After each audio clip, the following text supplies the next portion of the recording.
Musk's release of internal emails relating to Twitter's 2020 censorship and news, by any definition, even if the mainstream media dismisses it, there will be many threads to unspool as more is released. By a couple of points are already worth making. It took them 769 days to say the story about Hunter Biden is real. It took them a half a second to say Russian collusion was real and it was fake.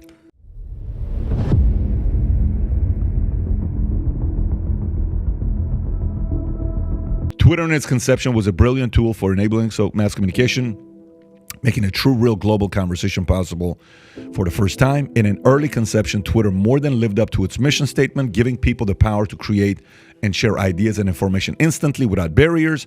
As time progressed, however, the company was slowly forced to add those barriers.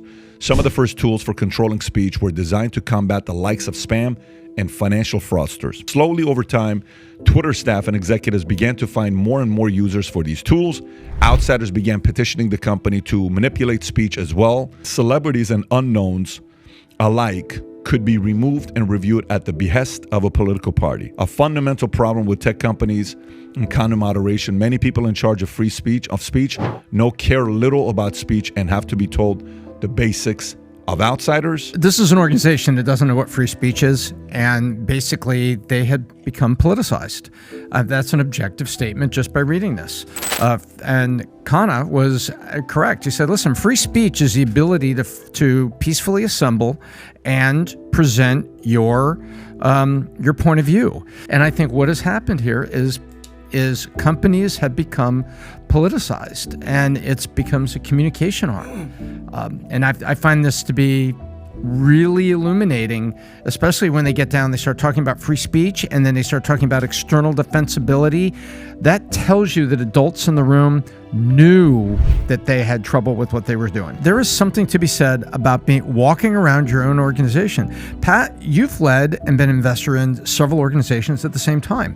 What is the difference for you to be on site walking around versus like emails and Zooms and everything else? It's different when it's on site. You can kind of sense things. You get the little side conversations. You know, there's a couple different things that I'm kind of ruminating in my head. Number one, they're using the term bombshell.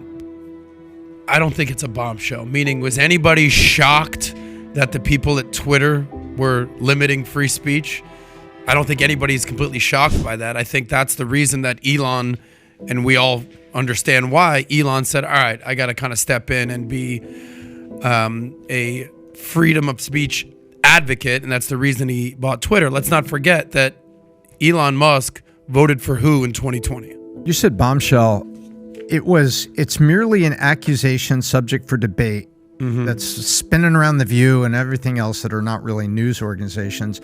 But maybe it's not a bombshell, but it certainly is a validation. Wouldn't you agree? I agree. I think it's something that this is essentially the reason why Elon Musk bought Twitter. One of the reasons. It's freedom of speech. You saw that he's brought back Trump, but Trump didn't want to go back on there. He's brought back Kanye, who has now sort of canceled himself at this point. He brought back Tate.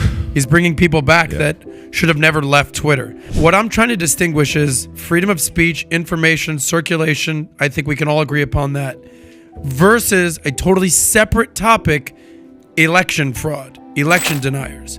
Freedom of speech. This is part of election fraud, though. You don't think suppressing information from a voter? But that's what I'm stating is that freedom of speech, disinformation is not actual election fraud. Yeah. Is it limiting information? Yes, we're on the same page there.